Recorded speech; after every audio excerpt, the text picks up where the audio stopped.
जय हिंद दोस्तों, मैं अंशु गहरी आपका हार्दिक स्वागत एवं अभिनंदन करता हूं आपके अपने परिवार फ्यूचर बिल 247 में। जैसा कि दोस्तों आपको पता होगा, पिट का आगाज हो चुका है और हम लोगों ने इंट्रोडक्शन वाला वीडियो आपको बना के भेज दिया है कि कौन कौन क्या सब्जेक्ट पढ़ाएगा।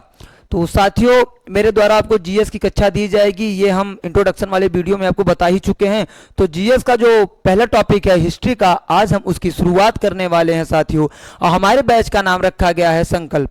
दोस्तों, संकल्प बैच नाम रखने के पीछे बहुत सारी रीजन है, लेकिन मेन रीजन आप ये जानिए कि आप हमारे साथ संकल्पित होइए और हमारे साथ दिल लगाकर ईमानदारी से मेहनत करिए और अपने माता पिता के सपने को साकार कीजिए। तो साथियों, आइए, आज हमारा जो इतिहास का पहला टॉपिक है वो सिंधु घाटी सभ्यता है। आइए हम उसकी ओर आगे बढ़ते हैं।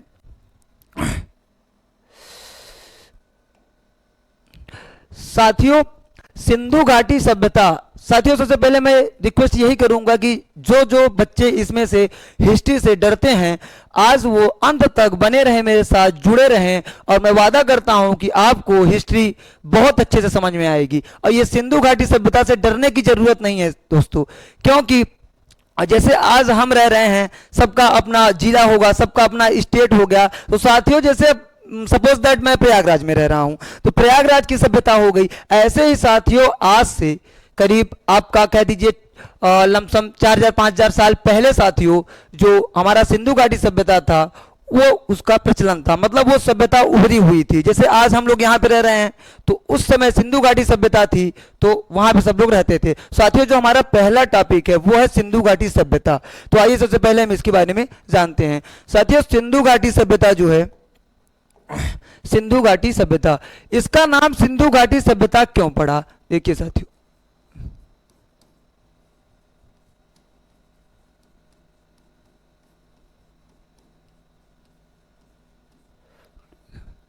साथियों, इसके पीछे का रीजन ये है कि जितनी भी स्थल खोजी गई वो सिंधु नदी के किनारे खोजी गई, इसलिए इसका नाम क्या रखा गया? सिंधु घाटी सभ्यता। लगभग 3200 स्थलों का खोज किया गया है, लगभग 3200 स्थलों का खोज किया गया है साथियों।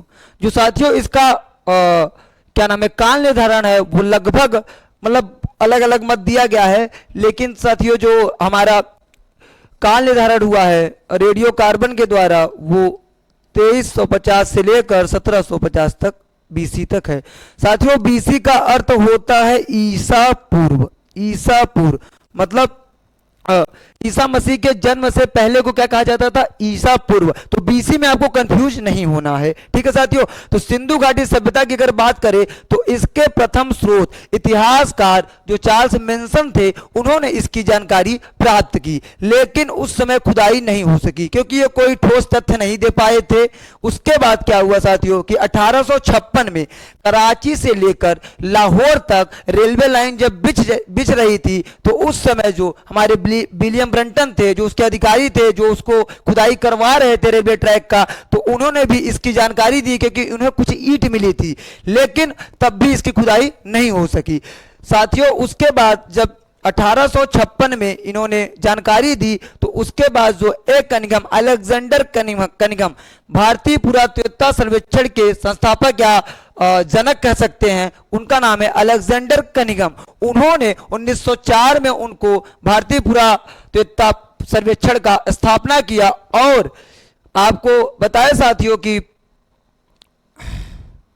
जो इसका खुदाई है वो 1921 में जॉन मार्शल उसके सचिव थे, और हड़प्पा दयाराम साहनी, हड़प्पा की खोज दयाराम साहनी द्वारा की जाती है। तो पहला स्थल, सिंधु घाटी सभ्यता का पहला स्थल साथियों हड़प्पा था, और इसीलिए इस जो सिंधु सभ्यता है, सिंधु घाटी सभ्यता, इसे हड़प्पा सभ्यता भी कहा जाता है। इसे साथियों हड़प्पा सभ्यता भी कहा जाता है। तो हड़प्पा सभ्यता भी कहा जाता है। हड़प्पा सभ्यता नाम साथियों इसलिए पड़ा क्योंकि जो सिंधु घाटी सभ्यता का स्थल था, प्रथम स्थल की खोज, हड़प्पा स्थल की खोज की गई थी, और किसके द्वारा की गई थी? वो थे दयाराम साहनी के द्वारा। और कौन से सन में? तो 1921 में। तो साथियों आइए देखते हैं साथियों, जो सिंधु घाटी सभ्यता था उसका जो साथियों आकार था, उसका साथियों आकार था वो त्रिभुजाकार था। त्रिभुजाकार का मतलब साथियों उसका ऐसे था, जो क्षेत्र था उसका लमसम कैसे क्षेत्र था साथियों, ऐसे था। वहीं अगर हम बात करें कि जो सिंधु घाटी सभ्यता है उसका नॉर्थ, नॉर्थ मतलब उत्तर, उत्तर तक जो आपका क्षेत्र था वो मांडा, मांडा जगह का नाम है, और चिनाब नदी के किनारे कश्मीर तक ये फैली हुई थी। वहीं अगर हम बात करें दक्षिण में ये महाराष्ट्र दैमाबाद तक, दैमाबाद की स्थिति कहां है, प्रवरा नदी के किनारे। साथियों क्वेश्चन पूछ भी लेता है कि दैमाबाद किस नदी के किनारे स्थित है, तो आपको जवाब में क्या देना है, प्रवरा नदी। वहीं आपका पूर्व में आलमगीरपुर अपना उत्तर प्रदेश मेरठ में हिंडन नदी के किनारे इसका क्षेत्र विस्तारित था।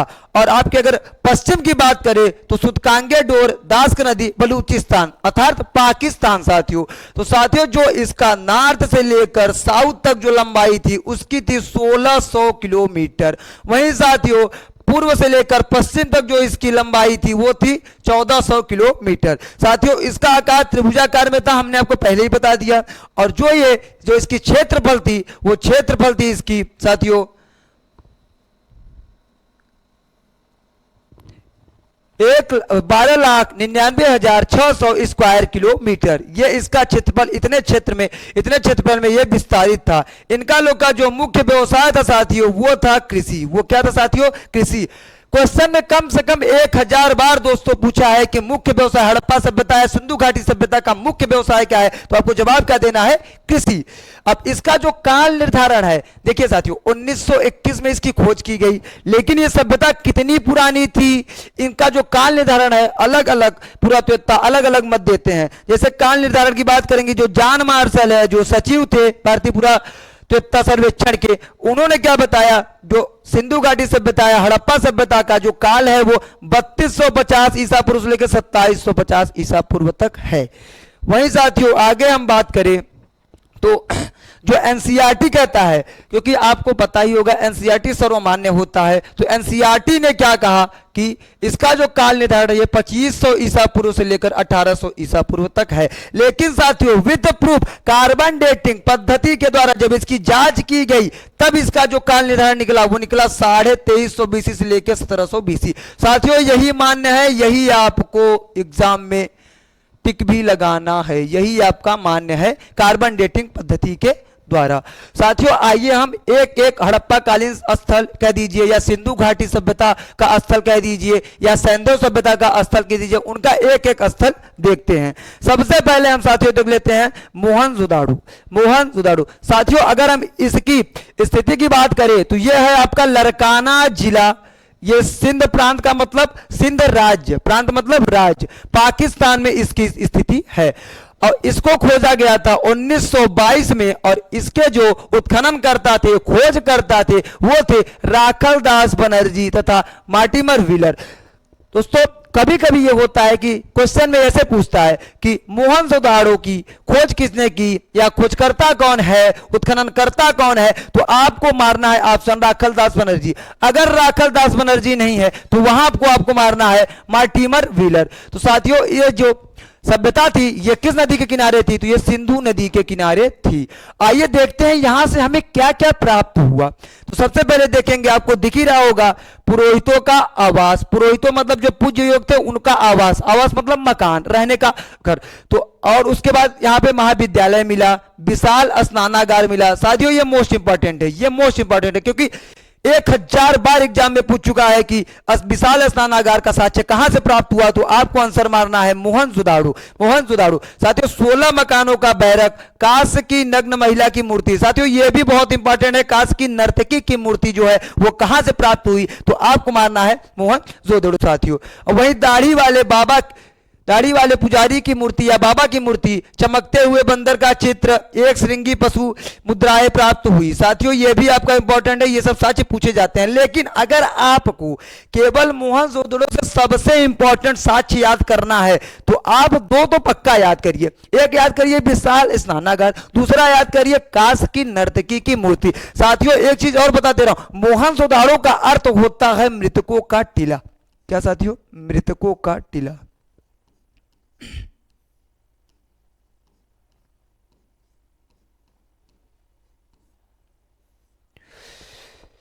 साथियों आशा करता हूंगा कि ये मोहनजोदड़ो आपको समझ में आया होगा। अब हम इसके नेक्स्ट स्थल हड़प्पा स्थल के ओर बढ़ते हैं। साथियों देखिए, जो हड़प्पा स्थल था वो किसके नदी के किनारे था साथियों? रावी नदी के किनारे था। ठीक साथियों, वहीं अगर हम बात करें इसके जो खोज करता है वो कौन है? दयाराम साहिनी। इनका पूरा नाम था राय बहादुर दयाराम साहिनी।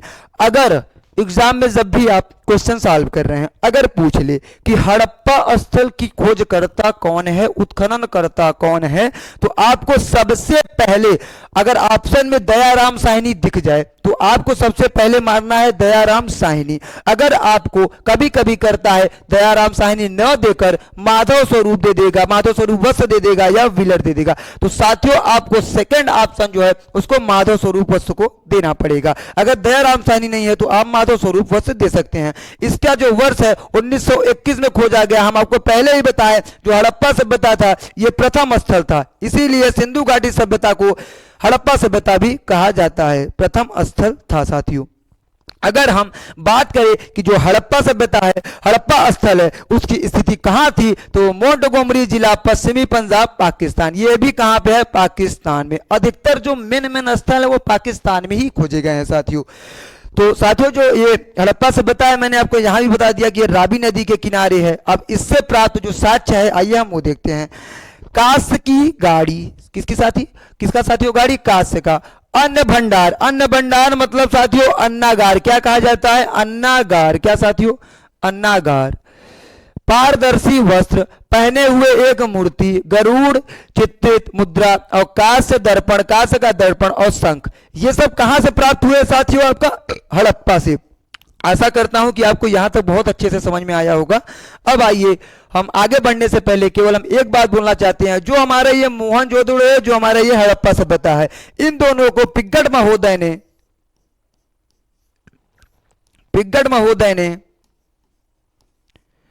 हड़प्पा की या सिंधु घाटी सभ्यता की जुड़वा राजधानी कही है। जुड़वा राजधानी क्वेश्चन पूछ लेता है कि किसने कही कि मोहनजोदड़ो और हड़प्पा सभ्यता जुड़वा राजधानी है, तो आपका क्या आंसर हो जाएगा? पिग्गट महोदय। क्या हो जाएगा दोस्तों? आंसर पिग्गट महोदय। आइए हम आगे देखते हैं, आगे स्थल देखते हैं। तो जो हमारा तीसरा स्थल है साथियों वो है हमारा चाहंदुड़ो। चाहंदुड़ो किस नदी के किनारे है? मोहनजोदड़ो। चाहुंदड़ो, दड़ो आ रहा है ना साथियों, जैसे ही दड़ो आएगा आपको निसंकोच जहां दड़ोड़ो आ जाए आपको डायरेक्ट ये सोचना है कि दड़ो आ गया तो इसका मतलब ये सिंधु नदी के किनारे होगा। और जो इसके खोजकर्ता थे वो एनजी मजूमदार थे और अर्नेस्ट मैके थे। 1931 में इस स्थल की खोज की गई। इसका भी स्थिति सिंध पाकिस्तान में है साथियों। ये एक ऐसा स्थल है जो बिना दुर्ग का है। बिना दुर्ग का मतलब बिना किले का एक स्थल है चाहंदुड़ो, जो बिना दुर्ग का है साथियों। यहां से जो प्राप्त साक्ष्य है आइए हम उसको देख लेते हैं। बिल्ली का पीछा करते हुए कुत्ते का साक्ष्य। आज भी देखे होंगे बिल्ली को देखते ही मान कुत्ता उसके पीछे भाग जाता है, तो इसका मतलब साथियों तब भी ये था। तो मनके बनाने का कारखाना, बचाने नहीं मनाने, मनके बनाने का कारखाना। लिपस्टिक का साक्ष्य कहां से मिला? यहीं से। कांस्य गाड़ी कहां से मिला? यहां से मिला। वक्रकार कहां से मिला? यहां मिला। ईंटे, काजल, पाउडर, कंघा, 3 घड़ियालों तथा 2 मछलियों के अंकन वाली मुद्रा प्राप्त हुआ। साथियों कह सकते हैं कि चाहंदुड़ो से जो है वो ज्यादातर श्रृंगार के सामान मिले हैं। श्रृंगार के जो देखिए अब लिखा ना, काजल, पाउडर, कंघा, ईट आपकी हो गई, ये हो गया आपका लिपस्टिक हो गया साथियों। तो आशा करता हूं कि यहां तक तो आपको बहुत अच्छे से समझ में आया होगा। आइए हम नेक्स्ट स्थल की बात करें। तो जो हमारा नेक्स्ट स्थल है वो है लोथल। कौन है साथियों? लोथल। लोथल का जो खोज है उसने किया था रंगनाथ राव ने। किसने खोज किया? रंगनाथ राव ने। कब खोजा गया? 1957। कहीं कहीं 1956 में मिलता है, तो आपको कंफ्यूज नहीं होना है साथियों। इसकी जो स्थिति है हमारे गुजरात में है। गुजरात में कहां? अहमदाबाद में। और किस नदी के किनारे है? तो ये भोगवा नदी के किनारे है। सबसे महत्वपूर्ण अगर लोथल से आपको याद करना है तो जो आप सुने होंगे बंदरगाह, तो बंदरगाह के साक्ष्य कहां से मिले हैं साथियों? लोथल से। बंदरगाह को ही क्या कहा जाता है? गोदीवाड़ा। क्या कहा जाता है? गोदीवाड़ा। साथियों लोथल को एक और चीज कहा जाता है जिसे कहते हैं पत्तन नगर। पत्तन नगर। अब यहां से हम साक्ष्य देख लेते हैं। देखिए लिखा है ना, वृक्कार था तथा चौकोर अग्नि वेदिका थी, मतलब अग्नि कुंड थी। चावल व बाजरे पर दो मुहर राक्षस का अंकन था। फारस की मुहर थी। इसका मतलब फारस की मुहर से आप ये अपने दिमाग में या अपने माइंड में ये सोच सकते हैं कि जो फारस की मोहरें अगर लोथल में मिल रही है तो इसका मतलब व्यापार यहां से लोथल से लेकर फारस तक होता था, तभी तो मुद्राएं आई। अब देखिए देखिए यहां पे क्या मिला साथियों, घोड़े की मुहर मिली, मुहर पर घोड़े का चित्र, घोड़े की मैंने मूर्ति मिली। गोदीवाड़ा, मैंने आपको बताया ना गोदीवाड़ा बंदरगाह सब एक ही चीज है। और 3 युग्मिन समाधियां मिली, पूर्ण हाथी दांत, लोमड़ी का चिन्ह इत्यादि चीज कहां से मिले, आपको लोथल से मिला साथियों। आइए हम अपना 5वां स्थल जो सबकी महत्वपूर्ण है उसको देखते हैं, कालीबंगा को। कालीबंगा के अर्थ होता है साथियों काली चूड़ी, काली चूड़ी साथियों।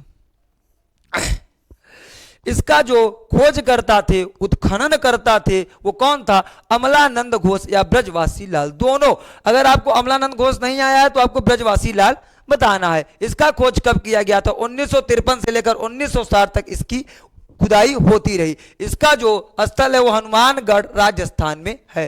किस नदी के किनारे है, तो सरस्वती नदी के किनारे है साथियों। यहां के अगर हम साक्ष्य देखें तो जुते हुए खेत, लकड़ी की नाली, भूकंप के साक्ष्य, अग्नि हवन कुंड, अलंकृत ईंट, चूड़िया, संभवतः एक साथ फसल बोने के साक्ष्य मिले हैं साथियों। अब ये जो 5 महत्वपूर्ण स्थल था, हम 5 स्थल के बारे में जानकारी दे दिए। टोटल तो हम बताए कुल मिलाकर लमसम अभी तक 3200 स्थल को खोज कर लिया गया है, लेकिन जो 5 जहां से क्वेश्चन उठाता है हमने वो 5 आपका करा दिया है। पेट का सिलेबस बहुत बड़ा नहीं है, बहुत डीप नहीं जाता एग्जामिनर। 2 साल से आप देख रहे होंगे, अगर आप एग्जाम दे रहे होंगे साथियों, तो ये आपका 5 स्थल इसमें काफी है। आइए हम अन्य तथ्य के बारे में देख लेते हैं, अन्य तथ्य देख लेते हैं साथियों। सूती वस्त्रों का निर्यात तथा आभूषणों का निर्यात यहां से किया जाता था। निर्यात मतलब यहां से सामान भेजना, ठीक है साथियों। तथा मसाला, हाथी दांत का निर्यात होता था। कहां पे होता था, मध्य एशिया में। कहां होता था साथियों, मध्य एशिया में। मतलब जो हड़प्पा सभ्यता है, सिंधु घाटी सभ्यता थे, जो सूती वस्त्रों का निर्यात, आभूषणों का निर्यात, मसाला का निर्माण, हाथी दांत का निर्यात किधर तरफ किया जाता था, तो मध्य एशिया के तरफ किया जाता था। जो सिंधु घाटी की शहर की गलियां थी साथियों, वो चौड़ी होती थी और सीधी होती थी, और जो सड़कें थी वो पूर्व से पश्चिम की ओर, मतलब कह सकते हैं ये उत्तर से दक्षिण की ओर हो गया, ये पूर्व से पश्चिम की ओर होगा, एक दूसरे को समकोण पर काटती थी। देखिए साथियों लिखा है, सिंधु घाटी में शहरों की गलियां चौड़ी तथा सीधी होती थी, सड़क पूर्व से पश्चिम तथा उत्तर से दक्षिण की ओर जाती थी, एक दूसरे को समकोण पर काटती थी। कब समकोण पे, समान कोण पे काटती थी साथियों। इनका लोग का जो प्रथम उत्पादित फसल था वो कौन था साथियों, कपास था। कपास मोस्ट इंपॉर्टेंट है। हमने एक एक टॉपिक को एक एक जो आपका मेन पॉइंट है मैंने उसको छाटा है साथियों, जहां से क्वेश्चन ज्यादा आने के चांस है। और जो आपका हड़प्पा सभ्यता, सिंधु घाटी सभ्यता है, यहां से क्वेश्चन आपका आ जाएगा साथियों। केवल आपको 2-3 बार रिवाइज कर लेना है। दूसरा क्या है आपका तथ्य, पशु के रूप में ये किसकी पूजा करते थे, तो कुबड़ वाले साड़ की पूजा करते थे। मोस्ट इंपॉर्टेंट है, कुबड़ वाले साड़ की पूजा करते थे। मूर्ति पूजा का प्रचलन था, यज्ञ पूजा का इनका प्रचलन था साथियों। इनका जो समाज था वो मात्र सत्तात्मक था, अर्थात मात्र सत्तात्मक से आप कंफ्यूज हो रहे होंगे, लेकिन कंफ्यूज नहीं होना है। मात्र सत्तात्मक का अर्थ यह है जैसे आज काल में परिवार का मुखिया पिता होते हैं, तब परिवार का मुखिया माता होती थी। मात्र सत्तात्मक का अर्थ यही हुआ साथियों। उस समय भी सती प्रथा, शतरंज का खेल, दास प्रथा, जादू टोना का प्रचलन था साथियों। जो सिंधु घाटी सभ्यता या हड़प्पा सभ्यता का जो पतन हुआ, जो विनाश हुआ, उसका अलग अलग पुरातत्ववेत्ता अलग अलग मत दिए, लेकिन जो सर्वमान्य है हमने वही लिखाया है। कभी जब हम आपको इसका फाउंडेशन जब क्लास में पढ़ाएंगे आपको हड़प्पा सभ्यता का, तो वहां आपको हम एक एक चीज डिटेल कर देंगे साथियों, लेकिन यहाँ पे जो मान्य है बस वही सीखिए। तो पतन का कारण था वो बाढ़ के कारण हुआ था। इसको किसने दिया, जॉन मार्शल और मैके एस राव, तीनों लोगों ने मिलकर दिया। ये मोस्ट इंपॉर्टेंट है, कभी कभी पूछ लेता है। हड़प्पा स्थल या सिंधु घाटी सभ्यता स्थल का पतन का कारण क्या था, तो आपको आंसर क्या मानना है, बाढ़ का कारण। आपका जो पहला टॉपिक था सिंधु घाटी सभ्यता, हड़प्पा सभ्यता, संतो सभ्यता, दोस्तों आपका पहला टॉपिक यहां पे कंप्लीट हुआ। आपका जो दूसरा टॉपिक है साथियों वो है वैदिक काल। क्या है साथियों, वैदिक काल। साथियों वैदिक काल का जो काल निर्धारण है, जैसे आपको मैंने हड़प्पा सभ्यता का काल निर्धारण बताया 2350 ईसा पूर्व से लेकर 1750 ईसा पूर्व तक, आपको दिख रहा होगा जो वैदिक काल का काल है वो है 1500 ईसा पूर्व से लेकर 600 ईसा पूर्व तक। वैदिक काल को दो भागों में बांटा जाता है साथियों, एक ऋग वैदिक काल, दूसरा उत्तर वैदिक काल। जो ऋग वैदिक काल का था वो कितना समय था, 1500 बीसी से लेकर 1000 बीसी तक, और जो आपका उत्तर वैदिक काल था वो 1000 बीसी से लेकर 600 बीसी तक। साथियों जो वैदिक काल का निर्माता थे या कहते थे संस्थापक, कुछ भी कह सकते हैं आप, वो कौन थे, वो आर्य थे। कौन थे साथियों, आर्य थे। अलग अलग विद्वानों ने अलग अलग मत दिया कि आर्य कहां से आए थे, लेकिन जो मान्य है मैक्समूलर द्वारा आर्य मध्य एशिया से आए थे। मध्य एशिया से याद आया होगा आपको, जो मसाला का निर्यात होता था हड़प्पा सभ्यता में वो किस तरफ होता था, मध्य एशिया में होता था। साथियों आर्य जब सबसे पहले यहां पे आए तो सबसे पहले कहां बसे, पंजाब एवं अफगानिस्तान में बसे, जिसे क्या कहा जाता है, सप्त सैंधव प्रदेश। सप्त सैंधव प्रदेश, सप्त सैंधव प्रदेश। जो साथियों इनकी भाषा थी, जो इनकी भाषा थी वो कौन सी भाषा थी, तो इनकी भाषा संस्कृत थी, और संस्कृत को ही देवताओं की भाषा कही जाती है। जो इनकी सभ्यता थी वो ग्रामीण सभ्यता थी, जैसे हड़प्पा सभ्यता क्या था, नगरी सभ्यता या शहरी सभ्यता, वहीं पे जो वैदिक काल की सभ्यता थी वो कौन थी, ग्रामीण सभ्यता थी। और जो इनका समाज था, उधर समाज आपको मात्र सत्तात्मक दिखा, मात्र प्रधान दिखा, वहीं जो आर्यों का समाज था वो कैसा था साथियों, पितृ प्रधान था। यहां मुखिया कौन हो जाएगा, पिता हो जाएगा। और जो इनकी प्रशासनिक इकाई थी वो कितने भागों में बांटी गई थी, 5 भागों में। पहला सबसे छोटी इकाई कुल, फिर ग्राम, विष, जन, राष्ट्र। कुल का मुखिया कौन होता था, कूलप। कुल का मुखिया कौन होता था, कूलप। ग्राम का मुखिया ग्रामीण, विष का मुखिया विस्पति, जन का मुखिया राजन, और सबसे बड़ी इकाई कौन थी, तो आपका राष्ट्र। यहां पे कभी कभी क्वेश्चन पूछ लेता है कि जो प्रशासनिक इकाई की सबसे छोटा जो आपका भाग था वो कौन था, तो आपका हो जाएगा कुल अर्थात परिवार, और सबसे बड़ा जो भाग था वो था राष्ट्र। साथियों इसकी जो सबसे पवित्र नदी वैदिक काल में सबसे पवित्र जो नदी थी वो थी सरस्वती पवित्र नदी थी। सबसे पवित्र नदी सरस्वती थी। आज की डेट में गंगा पवित्र नदी है, लेकिन वैदिक काल में सरस्वती को सबसे पवित्र नदी, सबसे पूज्य नदी माना जाता था। इनका जो व्यवसाय था वो पशुपालन था। मैं कृषि इसलिए लिखा हूं बाद में, क्योंकि इसी वैदिक काल, उत्तर वैदिक काल में लोहे की खोज हो जाती है, तब इनका लोग का जो व्यवसाय था वो कृषि की ओर अग्रसित हो जाता है। आशा करता हूं यहां तक आपको बहुत अच्छे से समझ में आया होगा। आइए हम आगे बढ़ते हैं।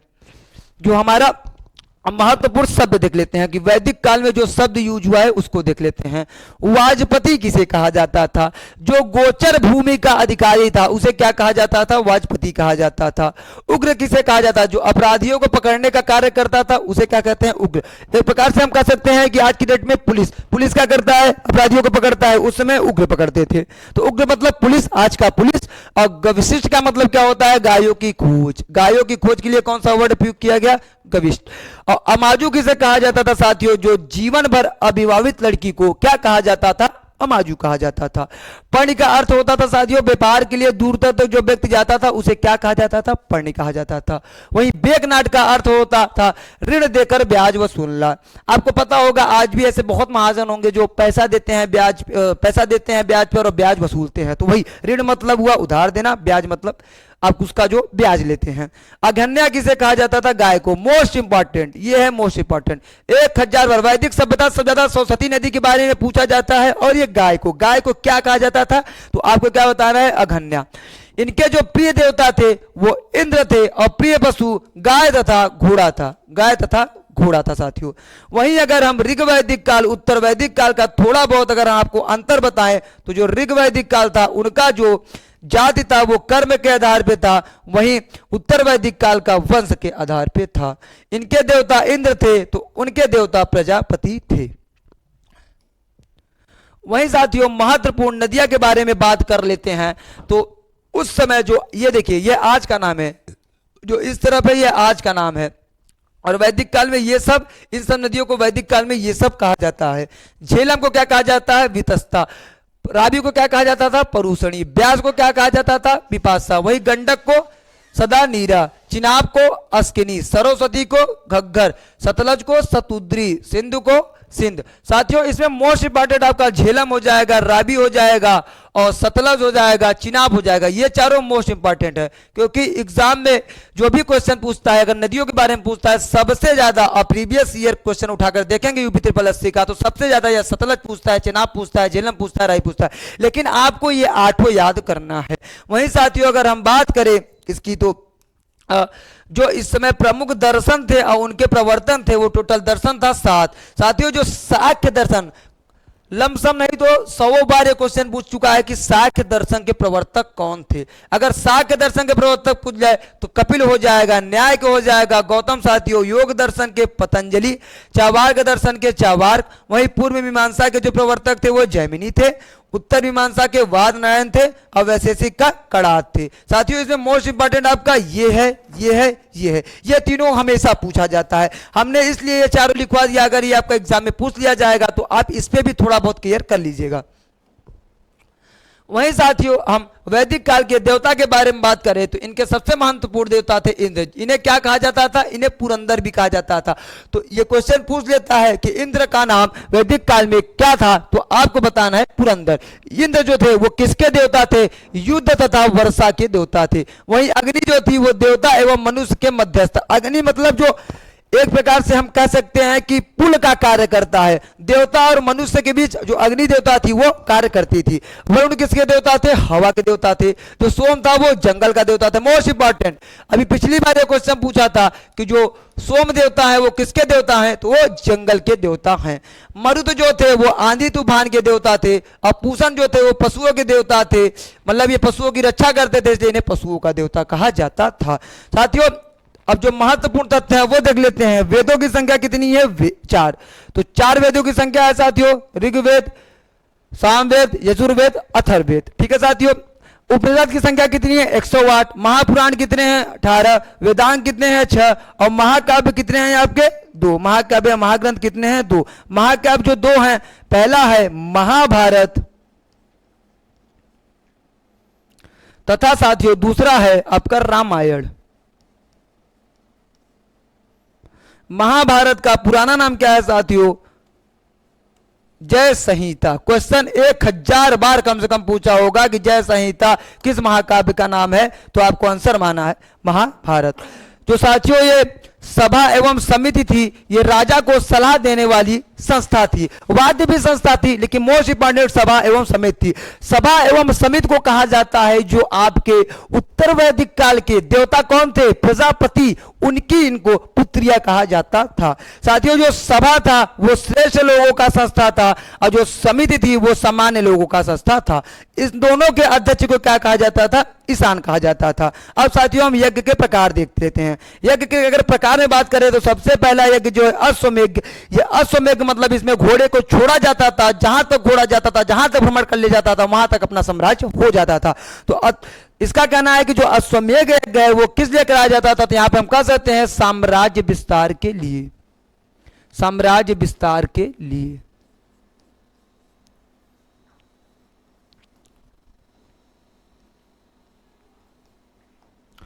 वहीं साथियों अगर वाजपेयी की हम बात करें तो वाजपेयी में राजा द्वारा सम्राट द्वारा शक्ति प्रदर्शन किया जाता था। क्या किया जाता था साथियों? शक्ति प्रदर्शन किया जाता था। वहीं राज्य से जब राजा का राज्याभिषेक होता था तब यह राज्य से यज्ञ कराया जाता था। अब हम थोड़ा ऋग्वेद के बारे में जान लेते हैं। मोस्ट इंपॉर्टेंट है ऋग्वेद। ऋग्वेद में कितने मंडल है? सबसे पहले यही पूछ लिया जाता है, तो आपको क्या मानना है? 10 मंडल। कितनी सूक्तियां हैं? 1028 साथियों। तो 2 से लेकर 7 तक सबसे प्राचीन है, सबसे पुराना जो मंडल है वो 2, 3, 4, 5, 6, 7, 2 से लेकर 7 तक।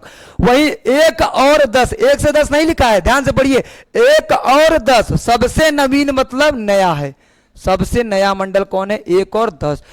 साथियों 1000 बार पूछा होगा एग्जाम में कि गायत्री मंत्र किस मंडल से लिया गया है, तो आपको ऑप्शन मानना है तीसरा मंडल। 7वें मंडल में क्या है? दशराज युद्ध।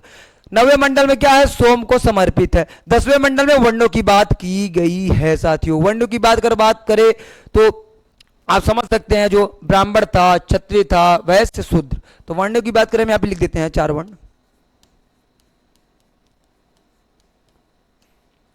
पहला क्या जाए आपका? ब्राह्मण। दूसरा क्या आ जाएगा साथियों? क्षत्रिय। तीसरा क्या आ जाएगा आपका? वैश्य। और चौथा क्या आ जाएगा आपका? शूद्र। सबसे ज्यादा दूसरा, ये दूसरा है, दूसरा उल्लेखित पिता का वर्ड है 335 बार। और सबसे पहला अगर प्रथम पूछ ले, सबसे ज्यादा उल्लेखित है प्रथम कोई वर्ड, तो वो है ओम साथियों। ऋग्वेद में इसका मिलता है हमें सच कि सबसे ज्यादा उल्लेखित वर्ड जो है, उल्लेखित शब्द है, वो ओम का है। हल को सिरा कहा जाता है और हल रेखा, हल रेखा मतलब हल द्वारा जो खींची गई लाइन, उसे क्या कहा जाता था? सीता कहा जाता था साथियों। वही सत्यमेव जयते कहां लिया गया है? कहां से लिया गया है? तो मुंडको उपनिषद से लिया गया है। जो गोत्र नामक संस्था था उसका जन्म साथियों उत्तर वैदिक काल में हुआ था। किस काल में हुआ था? उत्तर वैदिक काल में हुआ था साथियों। जो हमारा पहला टॉपिक था हड़प्पा सभ्यता, दूसरा टॉपिक था हमारा वैदिक सभ्यता, ये दोनों कंप्लीट हो चुके हैं। कल हम जब क्लास में आएंगे, जब आपको बौद्ध धर्म, जैन धर्म के बारे में बताएंगे, तो हम इससे कुछ प्रश्न लेकर आएंगे। आपको बहुत अच्छे से इसको समझ लेना है, रिवाइज कर लेना है। जो जो ना समझ में आया हो आप कमेंट में छोड़ सकते हैं, ताकि हम नेक्स्ट वीडियो में आपका कंफ्यूजन दूर कर सके साथियों। साथियों मैं जाते जाते बस एक ही वर्ड कहूंगा कि भारत जैसा कोई नेशन नहीं और माता पिता के चेहरे से बड़ा कोई मोटिवेशन नहीं होता साथियों। इसीलिए आप हमारे साथ लग जाइए। पेट का आगाज हो चुका है, ईमानदारी से मेहनत करते हैं, आप हमारा दिल खोल के साथ दीजिए, हम भी आपका साथ देते हैं। अपने माता पिता का सपना को आप साकार कीजिए साथियों। मिलते हैं नेक्स्ट वीडियो में। आशा करता हूं आपको ये सेशन अच्छा लगा होगा। अगर अच्छा लगे इस सेशन को लाइक कर दीजिएगा, सब्सक्राइब कर दीजिएगा, शेयर कर दीजिएगा साथियों। जय हिंद साथियों, मिलते हैं नेक्स्ट वीडियो में।